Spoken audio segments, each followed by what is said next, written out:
En esta página quiero hablar de la censura y de la posverdad, dos hechos que están muy en boga en estos días, en distintos rincones del planeta y en los escenarios más diferentes. Censura y posverdad. Este domingo ocurrió algo desopilante en los Estados Unidos. Donald Trump intentó competir con la entrega de los Oscars, intentó tapar con una cena de gala en la Casa Blanca lo que es la ceremonia de la entrega de los Oscars, sabiendo que en Hollywood, si bien hay excepciones como Arnold Schwarzenegger, como Clint Eastwood, predominan los liberals, digamos, ¿no? Predominan los partidarios de los demócratas, los anticonservadores, y sabiendo que siempre hay discursos muy politizados, además, después de aquel discurso de Meryl Streep en la recepción de los Globos de Oro, donde criticó tanto a Trump, a lo que Trump respondió de una manera horrible y brutal, Trump quiso tapar la entrega de los Oscars para tapar los discursos seguramente críticos, sobre todo por la cacería de inmigrantes que ha desatado en todo el territorio norteamericano. Entonces hizo que una gala tradicional, que es la fiesta de la gala de los gobernadores, todos los años a esta altura del año, la NGA, la Asociación Nacional de Gobernadores, reúne a los gobernadores de los 50 estados norteamericanos en Washington, en lo que se llama la reunión de invierno, al cabo de la cual se cierra con una cena de gala en la Casa Blanca. Esa cena pudo ser el viernes, pudo ser el sábado, es más, tenía más lógica que sea el viernes o el sábado, pero Trump la puso el domingo, con la delirante idea de ganarle en la competencia a la entrega de los Oscars. En rigor, tuvo suerte, porque lo que tapó los discursos críticos a su gobierno en la entrega de los Oscars fue el error, el fallido ese increíble a la hora de entregar el Oscar a la mejor película. Pero lo que estamos viendo es a Trump haciendo una jugada, en el fondo similar a la desopilante jugada de Cristina Kirchner. ¿Se acuerda cuando hizo que los clásicos del domingo se jugaran tardísimo a la noche para competirle al programa de Jorge Lanata, porque sabía que en ese programa la iban a criticar a su gobierno? Bueno, algo similar quiso hacer Donald Trump. Y la verdad es que este acto delirante no es lo más grave que ha hecho Donald Trump.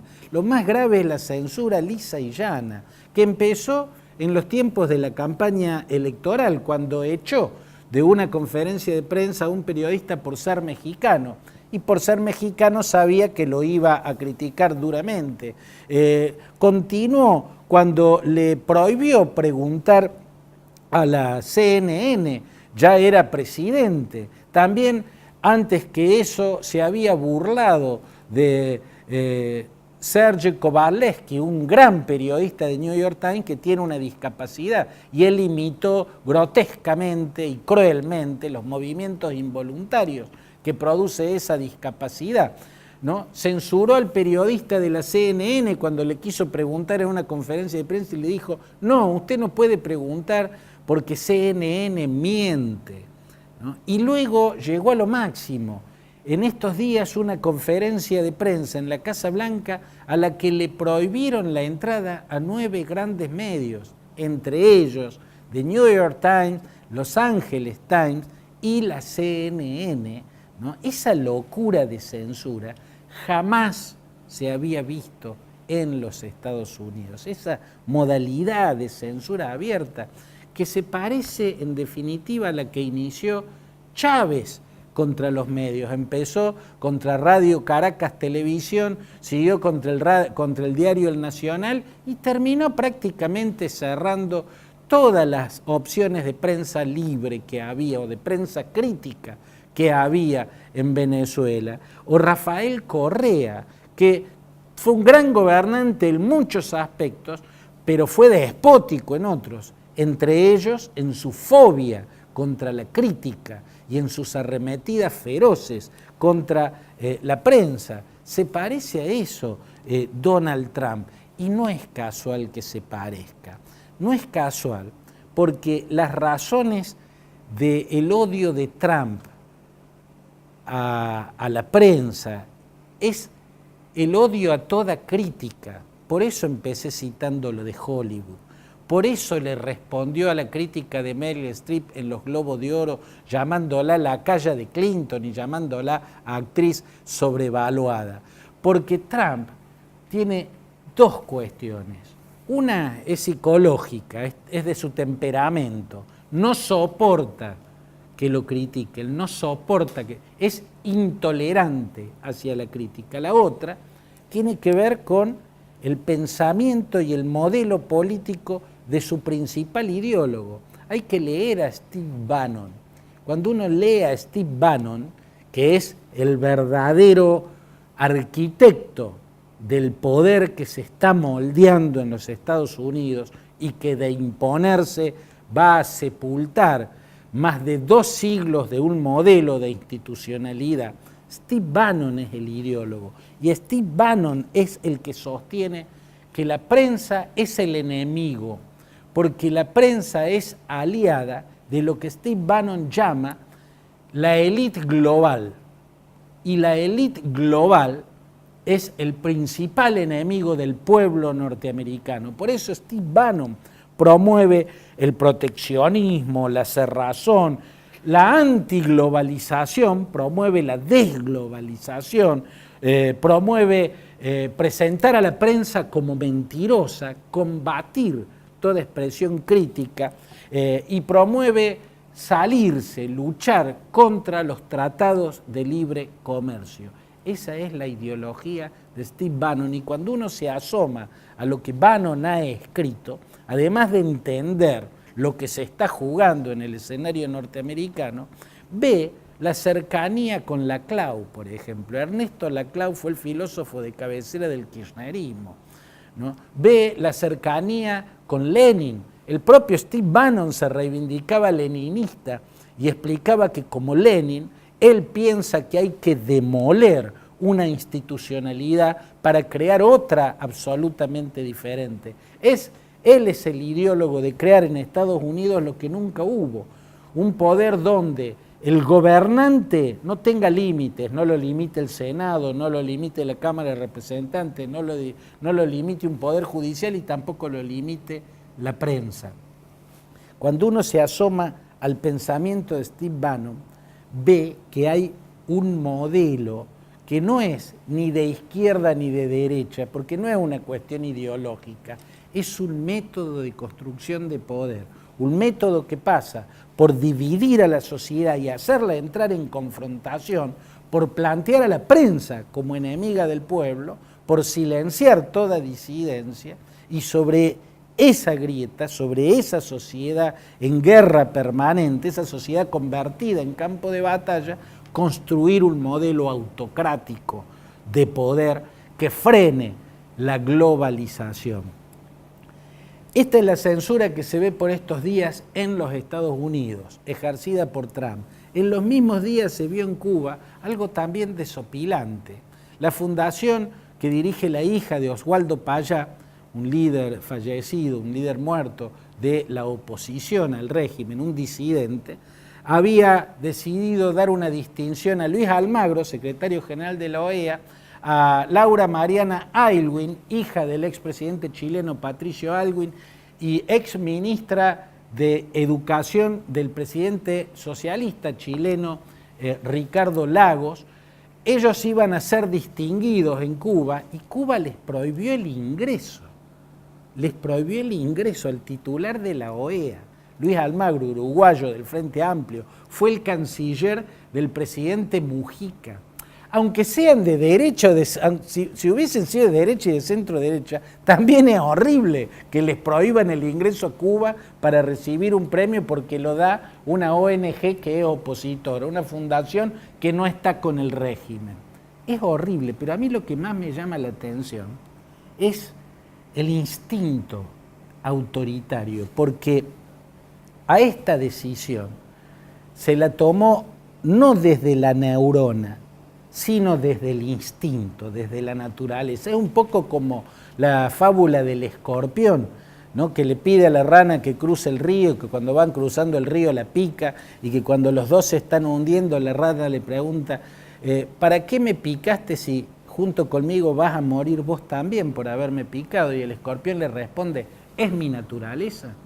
Evidentemente para el régimen cubano hubiese sido mucho mejor permitir que Mariana Aylwin y que Luis Almagro ingresaran a Cuba, que reciban una distinción de una fundación disidente y que esa sea la noticia que lean los diarios del mundo. Esa noticia hubiera sido más favorable al gobierno cubano que lo que ocurrió. La noticia fue que el gobierno cubano le prohibió la entrada al titular de la OEA y a una legisladora y exministra de la centroizquierda chilena, porque no le gustan cómo piensan respecto al régimen de ellos. Eso es no pensar con las neuronas, no usar la inteligencia, sino pensar desde la visceralidad, pensar desde el instinto, pensar desde la naturaleza. Uno podría preguntarles al régimen, ¿pero por qué tomó esa decisión si esa decisión perjudica su imagen? La otra decisión, permitirle la entrada y que reciban la distinción de Oswaldo Paya, lo hubiera favorecido. ¿Por qué tomaron la decisión equivocada? Y como el escorpión, tal vez, si respondieran francamente, dirían, porque es mi naturaleza. De este modo, volvió a quedar en las tapas de los diarios del mundo el nombre de Oswaldo Paya, que murió en el año 2012 de una forma muy sospechosa, ¿no? Esos crímenes que parecen dictados por alguien que ordena que parezca un accidente, así fue la muerte de Oswaldo Paya. Pero lo primero que hay que decir es que este disidente, a diferencia de otros, nunca hizo conspiraciones violentas, se negaba a recibir ayuda del gobierno norteamericano, se llevaba mal con la derecha dura de la disidencia o del exilio en Miami, se llevaba pésimo con la Fundación Cubana Americana en los tiempos que la lideraba Jorge Mas Canosa, que era un anticastrismo pero ya recalcitrante, ¿no? Este era un disidente intachable, no tenían absolutamente nada para cuestionarle. Y en el año...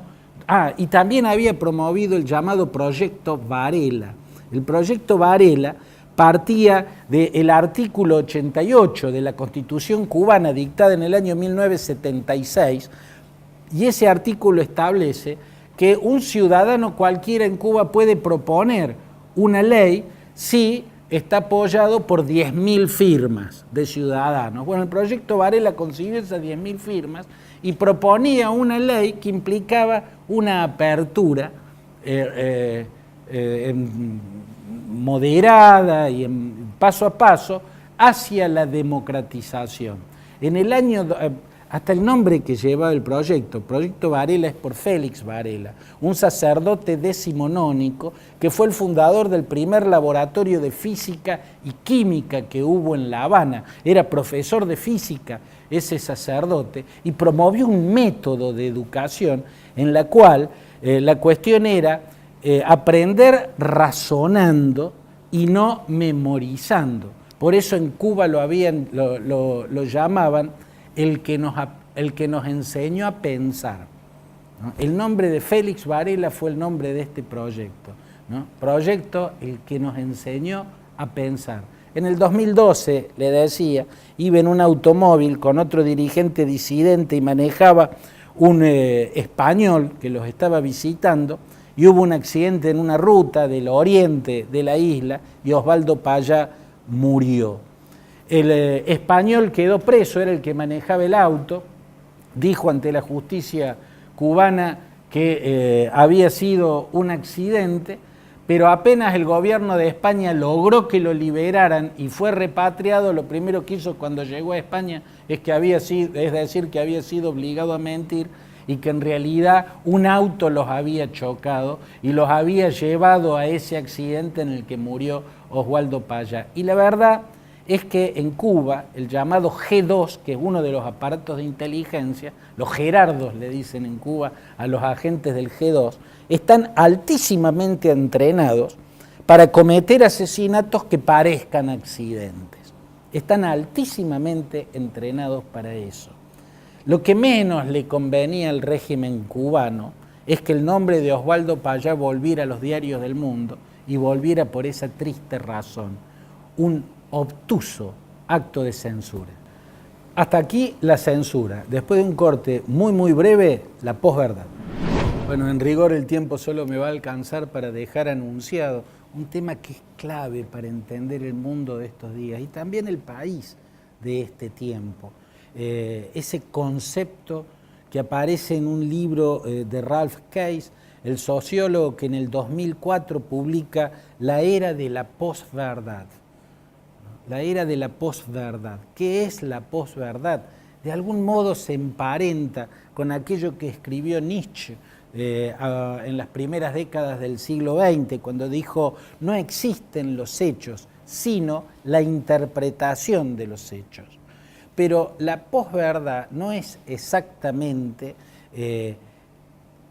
lo que describe Nietzsche, sino lo que explica el politólogo argentino José Nun, cuando señala que la posverdad es cuando los hechos objetivos influyen menos que las apelaciones a las emociones, a las creencias personales. Este es un tema clave. Queda enunciado en esta página y va a ser desarrollado en próximas páginas, porque creo que es uno de los instrumentos que nos ayudan a entender lo que está pasando en Estados Unidos, lo que está pasando en gran parte del planeta y lo que está pasando en la Argentina, sobre todo en la Argentina de estos últimos tiempos. Hasta la próxima página.